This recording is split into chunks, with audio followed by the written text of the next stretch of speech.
शक्तिर महाकुंभ नीलगिरी प्रतिभा को नूतन परिचय। नीलगिरी माटी होउची प्रतिभावना युवक और छात्र छात्री गंताघर।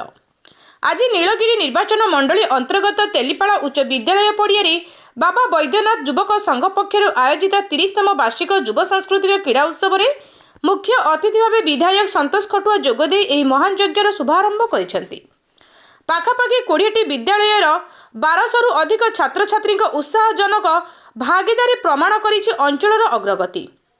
नीलगिरी अंचलर युवपीढ़ी केवल पाठपढ़ारे नुहे बरं क्रीड़ा और संस्कृति क्षेत्र में मध्य शीर्ष में पहुंचवा संपूर्ण प्रस्तुत।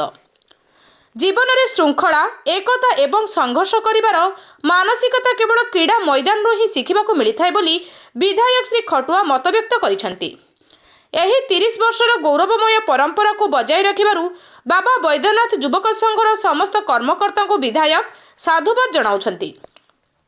एही कोमलमती पिलामाने ही आगामी दिन में नीलगिरी तथा ओडिशार सुनाम आनिबे एहा विधायकंक दृढ़ विश्वास बोली कहिसेंती। Bureau report.